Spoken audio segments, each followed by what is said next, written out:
You sighed 12 times in the last hour. You did not notice. You did not choose to. The brainstem generated the pattern. 2 quick inhalations followed by an extended exhalation. Without consulting your conscious mind, without interrupting your thoughts, without producing any sensation you would identify as an event. 12 times. Every hour. Since the day you were born. Until this moment, you almost certainly believed that sighing was an expression of frustration or boredom, an emotional gesture, a social signal, a habit you could suppress if you tried hard enough. You may have apologized for sighing in front of other people. You may have interpreted someone else's sigh as impatience or disappointment. Every cultural reference to sighing frames it as emotional. The sigh of frustration, the sigh of boredom, the sigh of resignation. The framing is wrong. The sigh is a lung maintenance operation. Your brainstem runs it on a timer because your lungs are collapsing right now. Partially, gradually, continuously, and the sigh is the mechanical reset that reinflates them. Frustration you associate with sighing is not the cause. It is a coincidence of timing. Stress increases respiratory shallowness, which accelerates the collapse that triggers the sigh. You sigh more when you are stressed because your lungs collapse faster when you breathe shallowly. Shallow breaths do not generate enough pressure to maintain alveolar inflation against surface tension. The person sitting at a desk under deadline pressure, breathing rapidly and shallowly for an hour, will sigh more frequently than the person walking outdoors breathing deeply and slowly, because the desk breathing collapses more alveoli per minute and the brainstem must issue more resets. The emotion did not produce the sigh. The breathing pattern, the emotion produced, accelerated the collapse that required it. The association between sighing and frustration is an accident of correlation. 2 events occurring together because one produces the breathing pattern that triggers the other. The sigh is responding to the lungs. You attributed it to the mood. Every time you sighed in a meeting and someone glanced at you, every time you sighed on the phone and the other person asked what was wrong, the social interpretation was incorrect. The body was maintaining its gas exchange surface. The observers read it as impatience. In 2023, a research team at Stanford University tested this mechanism as a deliberate intervention, and what they found changed the relationship between sighing and every other stress reduction technique that has ever been studied in a controlled trial. Your lungs contain approximately 480 million alveoli, tiny air sacs, each one thinner than a soap bubble, where oxygen crosses into the blood and carbon dioxide crosses out. Total surface area of these sacs, if unfolded and laid flat, would cover approximately 70 square meters, the area of a singles tennis court, folded inside your chest. Every molecule of oxygen that reaches your blood crosses one of these membranes. Every molecule of carbon dioxide that leaves your blood crosses one in the other direction. The alveoli are the gas exchange surface, the interface between the air you inhale and the blood that carries oxygen to every cell in your body. Without them, the lungs would be hollow bags with the surface area of a dinner plate. With them, the lungs are the most efficient gas exchange organ evolution has produced. 70 square meters of transfer surface compressed into a space that fits between your ribs. During normal breathing, right now as you listen, some of these sacs are gradually collapsing. From surface tension, the thin layer of fluid lining each alveolus creates an inward pull, a physical force that slowly deflates the sac if the breathing pressure does not periodically overcome it. The fluid is necessary. It keeps the alveolar membrane moist for gas diffusion, because oxygen cannot cross a dry membrane. But the surface tension the fluid creates is constantly working to close the sac. Surfactant, a phospholipid compound produced by specialized type 2 alveolar cells, reduces this surface tension, slowing the collapse, slowing it, not preventing it. Over 5 minutes of normal tidal breathing, the shallow automatic breathing you produce without thinking about it. Alveoli collapse one by one. Each collapsed alveolus is a gas exchange unit taken offline. The total surface area available for oxygen transfer decreases. Your tennis court loses square centimeters with each minute of normal breathing. The loss is subtle on any single breath. It accumulates across minutes. And the accumulation is what triggers the reset. Body monitors this decline, a condition called atelectasis, partial lung collapse, that occurs during every hour of normal breathing in every healthy person. The pre-Butzinger complex, a cluster of neurons in the ventrolateral medulla of the brainstem, generates your breathing rhythm and monitors the gradual changes in blood oxygen and carbon dioxide that accumulating atelectasis produces. When the degradation crosses a threshold, when enough alveoli have collapsed that the gas exchange efficiency has dropped below the acceptable range, the pre-Butzinger complex issues a command. You sigh. Command is not optional. You cannot suppress it indefinitely. You may delay it, hold it back for a few seconds, swallow the inhale in a meeting or during a phone call. But the brainstem will generate the sigh because the lungs require it, the way the brainstem generates a heartbeat because the circulation requires it. The pre-Butzinger complex does not consult your preferences. It does not evaluate the social context. It monitors blood gas levels, detects the decline that accumulating alveolar collapse produces, and issues the motor command that restores the gas exchange surface. The sigh is not voluntary. It is not emotional. It is maintenance, issued on a timer, executed by the respiratory muscles, effective within a single breath cycle, occurring approximately 12 times per hour in every healthy mammal that breathes air. Sigh is always a double inhale, 2 successive inhalations without an intervening exhale. This pattern is not arbitrary. It is the minimum mechanical intervention that restores full lung surface area, and the physics of why it must be 2 breaths rather than 1 reveals something about how pressure distributes through a system with 480 million chambers of varying compliance. A single deep inhale, even to maximum lung capacity, distributes airflow preferentially to already open alveoli. Air follows the path of least resistance. Open sacs offer low resistance. Collapsed sacs, with their walls stuck together by surface tension, offer high resistance. A single breath, no matter how deep, fills the easy channels and leaves the stuck ones stuck. The collapsed alveoli remain offline because the airflow bypassed them. Second inhale changes this.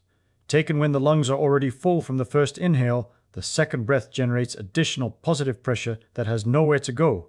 The open channels are already occupied, the easy pathways already filled, the compliant sacs already inflated. The additional pressure has only one destination, the collapsed regions. The second breath forces open the stuck sacs because it arrives in a system where all other options are already saturated. You can feel this if you try it now. Take a full breath in through your nose, then without exhaling, sniff in again. A second inhalation on top of the first. Feel the difference. The second sniff produces a distinct sensation, a pressure, a slight stretch, a feeling of the lungs expanding into regions the first breath did not reach. That sensation is collapsed alveoli, reopening under pressure the first breath could not deliver. 2 stacked breaths of equal total volume produce a fundamentally different pressure distribution than 1 large breath of equivalent total volume. The first breath fills what is open. The second breath opens what is closed. Your body evolved the double inhale pattern because single breaths, regardless of depth, leave the maintenance undone. Think about what happens next. The exhale. Because the second component of the sigh produces an effect that has nothing to do with the lungs and everything to do with the nerve that runs from your brainstem to your heart. Extended exhalation following the double inhale activates the parasympathetic nervous system through the baroreceptor reflex. During exhalation, intrathoracic pressure increases slightly. The lungs are deflating, the chest wall is compressing, the pressure inside the thoracic cavity rises. This pressure increase is transmitted to the aortic arch, where baroreceptors, stretch-sensitive neurons embedded in the vessel wall, detect the pressure change and send afferent signals through the glossopharyngeal and vagus nerves to the nucleus tractus solitarius in the brainstem. The nucleus tractus solitarius activates parasympathetic output to the heart. Heart rate decreases. Heart rate variability increases. Autonomic balance shifts toward parasympathetic dominance. If you were wearing a heart rate monitor during the 3 sighing cycles, you would see the effect in real time. Heart rate drops during each exhale phase, typically by 3 to 5 beats per minute, and partially recovers during the brief double inhale phase. over 3 cycles. The net effect is a measurable reduction in heart rate and a measurable increase in the beat-to-beat variability that marks parasympathetic engagement. The shift occurs within the 30 seconds of the protocol. It does not require minutes of sustained breathing practice. It does not require the mind to quiet or the attention to sustain. The baroreceptor reflex is automatic.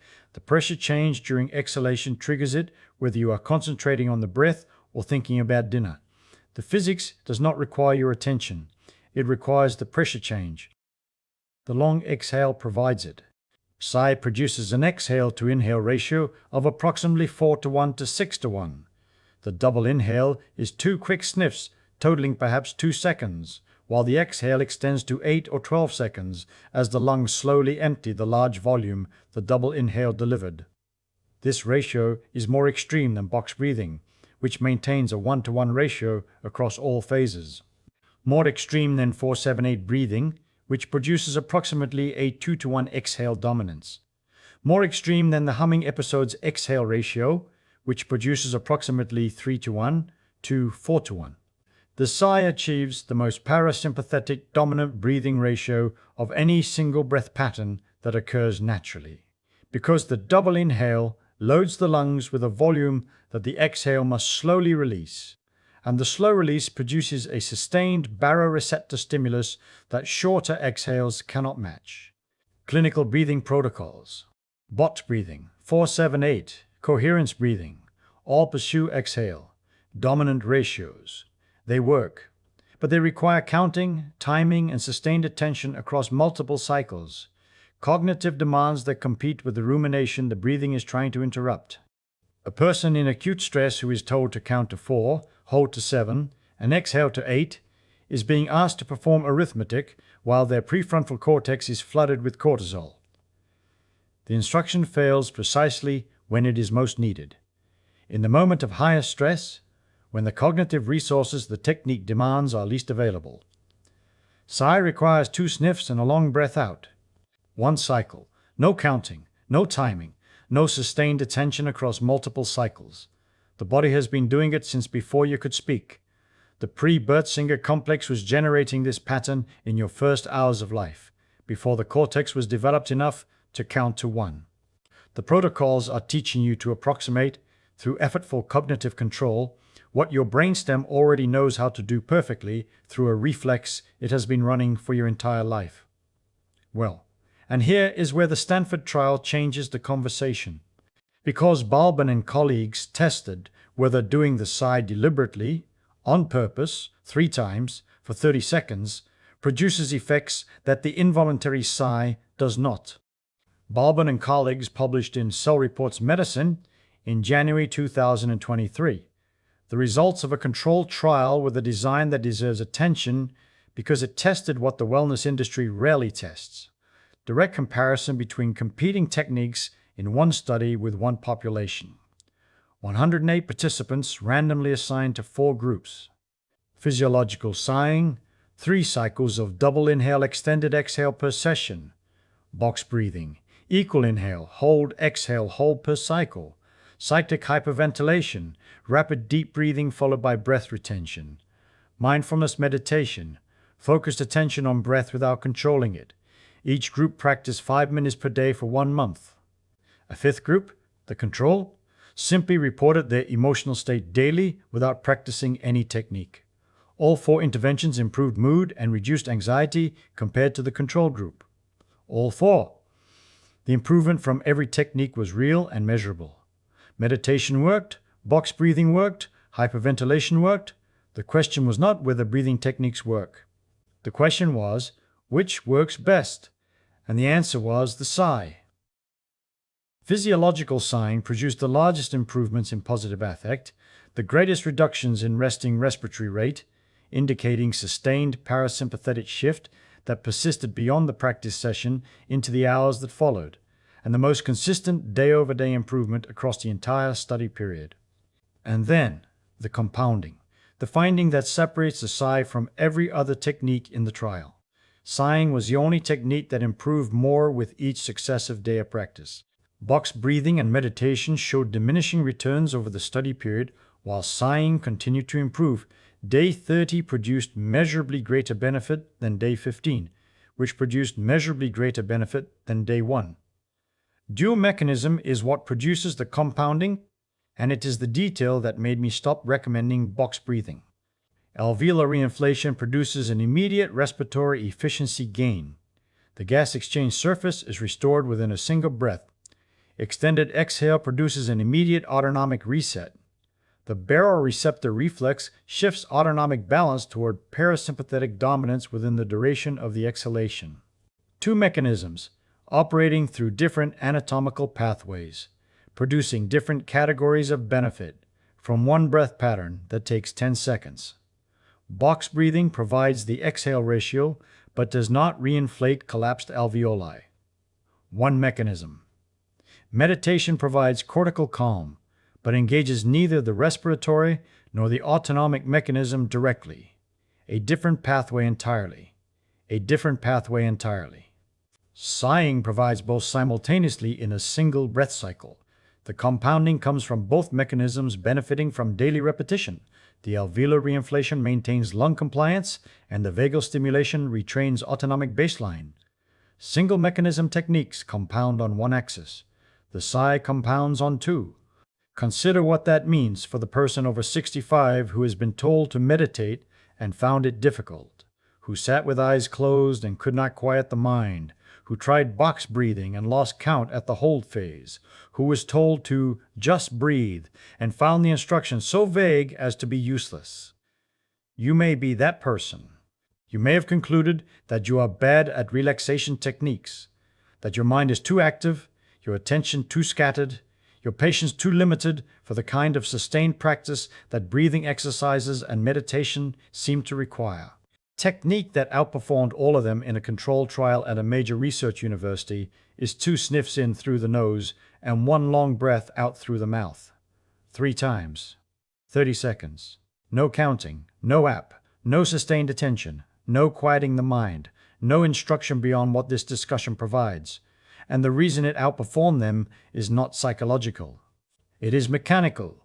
2 physical mechanisms operating simultaneously through one breath pattern that the brainstem already knows how to generate. The alveoli reinflate because the pressure physics demands it. The vagus fires because the baroreceptor reflex demands it. Neither mechanism requires your belief, your concentration, or your cooperation. Both require only the breath pattern. 2 sniffs. 1 long exhale. The physics does the rest. Now, why sighing compounds and other techniques do not? Because the compounding effect reveals something about autonomic retraining that the single session data does not capture. Vagal tone. The baseline level of parasympathetic activity your nervous system maintains at rest is not fixed. It is calibrated by repeated inputs.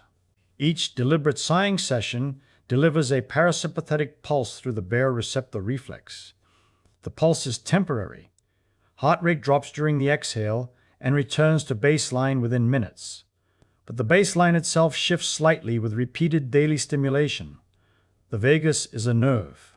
Nerves that receive repeated stimulation increase their responsiveness. Synaptic facilitation at the nucleus tractus solitarius, increased receptor density at the baroreceptors, enhanced myelination of the afferent fibers that carry the baroreceptor signal to the brainstem. Repeated daily parasympathetic activation gradually resets the autonomic baseline. The resting balance point between sympathetic and parasympathetic shifts toward parasympathetic dominance over weeks of daily practice. Shift is measurable. Heart rate variability at rest increases. The gold standard, non-invasive marker of autonomic health, measurable on a standard heart rate monitor or a smartwatch. Resting respiratory rate decreases. The body breathes more slowly at baseline because the autonomic system is no longer maintaining the slightly elevated respiratory rate that chronic sympathetic bias produces. Cortisol awakening response moderates. The morning cortisol spike that launches the day's stress response becomes less extreme because the parasympathetic baseline that modulates it has strengthened. For the person over 65 whose resting heart rate variability has declined with age, and it does decline progressively with each decade past 40, The sighing protocol offers a partial reversal through a mechanism that takes 30 seconds per day and compounds with each successive session. The decline in heart rate variability with age is associated with increased cardiovascular risk, reduced stress resilience, impaired sleep quality, and decreased immune function. Every marker the entropy discussion identified as entropic acceleration. Any intervention that partially reverses the decline is cardiovascular protective. The sighing protocol is that intervention, tested compared to alternatives, documented as superior in the Stanford trial, and requiring nothing beyond the breath pattern the brainstem already generates involuntarily. The investment is 30 seconds. The return increases daily. The compounding the Stanford trial documented is autonomic retraining, the vagal system becoming progressively more responsive to a stimulus it receives daily. A person who has practiced the protocol daily for 30 days has a measurably different autonomic baseline than they had on day one, not because the Sigh changed their psychology, not because they learned to relax, but because repeated vagal stimulation physically altered the responsiveness of the neural pathway that connects the baroreceptors to the brainstem. The nerve adapted. The baseline shifted. The physics accumulated. You see, and the Sigh connects to the crying mechanism explored earlier in a way that completes the picture of what happens when crying stops. The post-cry sigh, the deep, shuddering double inhale that arrives in the minute after intense crying stops, is the brainstem's maintenance response to the respiratory chaos of sobbing. Crying disrupts normal breathing. The pattern is irregular, gasping, interrupted by convulsive inhalations and extended shuddering exhalations. Normal tidal breathing is suspended for the duration of the crying episode. Alveolar collapse accelerates during the disordered breathing pattern of intense sobbing. The disrupted rhythm fails to maintain the regular pressure cycles that keep alveoli inflated. When the crying stops, the pre-Butzinger complex detects the accumulated collapse and generates the sigh that reinflates the lung surface. Post-cry relief, the specific sense of the chest opening, the breathing deepening, the body settling into a different state, is partly the sigh restoring the gas exchange surface that the sobbing degraded. The tears excreted the cortisol, the sobs reset the vagus. The sigh reinflated the lungs. Three mechanisms converging in the minute after the crying stops, each operating through a different anatomical pathway, each producing a different component of the relief the person experiences as a single integrated feeling. Body sighs after every period of respiratory disruption, after crying, after laughing hard, after holding your breath, after a yawn, after a period of shallow, anxious breathing at a desk. Each of these disrupts normal tidal breathing and increases alveolar collapse. Each is followed by an involuntary sigh. The sigh after laughter is not contentment. The sigh after crying is not residual sadness. The sigh after a breath hold is not relief. All three are the pre-Butzinger complex detecting accumulated alveolar collapse and issuing the mechanical reset that restores gas exchange capacity.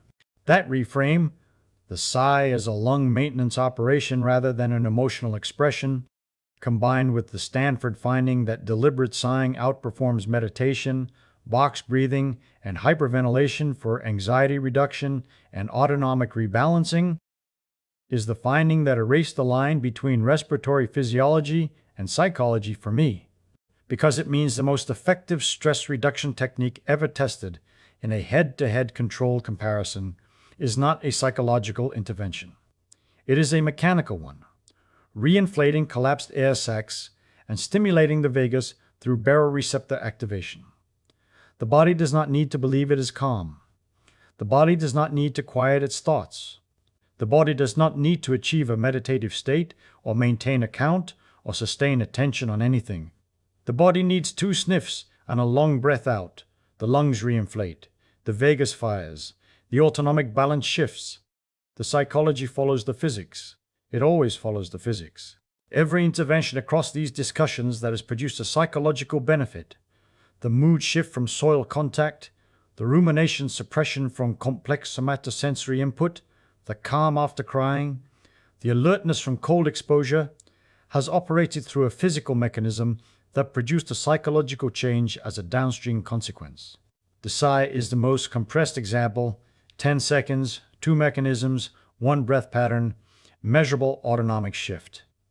The physics does not require belief or cooperation or concentration. It requires a breath pattern, 2 sniffs and a long exhale.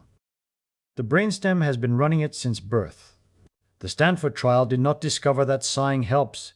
It discovered that sighing helps more than the alternatives and that the advantage compounds daily. Here is the protocol. Because everything described above reduces to 1 breath pattern. 2 quick inhales through the nose, sniff, sniff, without exhaling between them. Then 1 extended exhale through the mouth, as long as comfortable, letting the air leave slowly.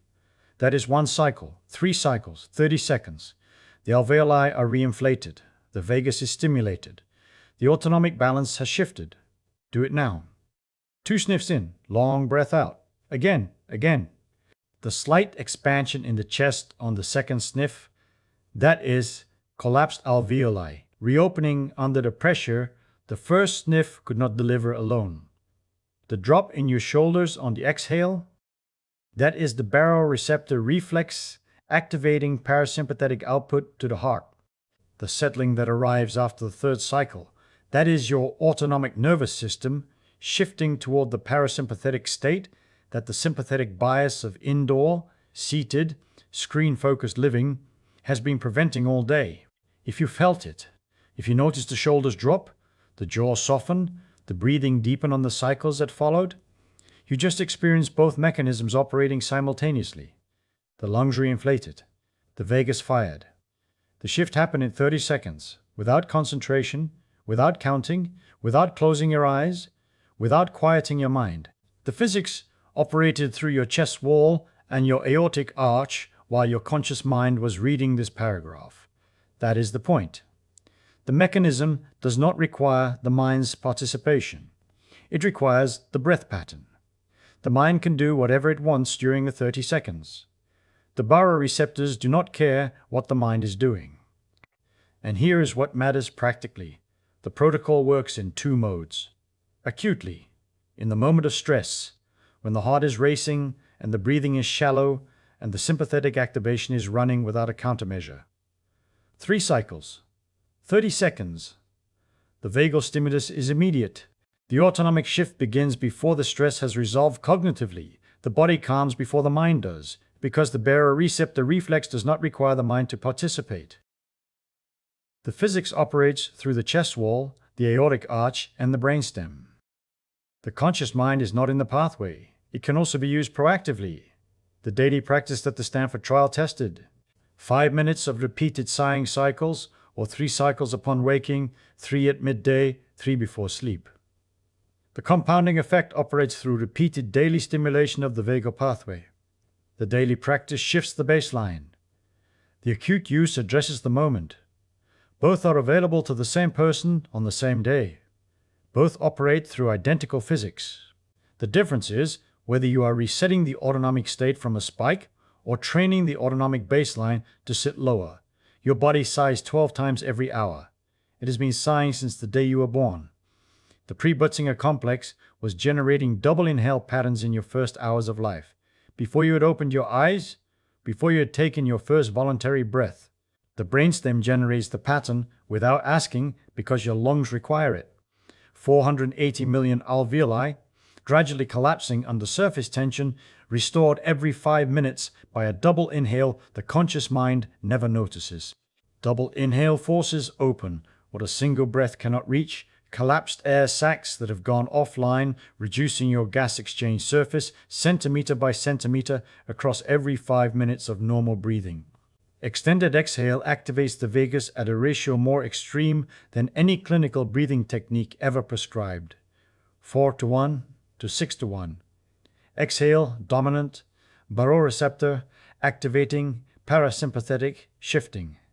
In a controlled trial at Stanford, this pattern, 2 sniffs in, 1 long breath out, produced greater anxiety reduction, greater mood improvement, and greater parasympathetic activation than box breathing, cyclic hyperventilation, or mindfulness meditation. The effect compounded daily. The investment is 30 seconds. 3 cycles. No equipment, no training, no concentration beyond 2 sniffs and 1 exhale. The sigh was never frustration. It was never boredom. It was never resignation. It was never the sound of giving up. It was maintenance, lung maintenance, autonomic maintenance, gas exchange maintenance. And now you can run it on demand.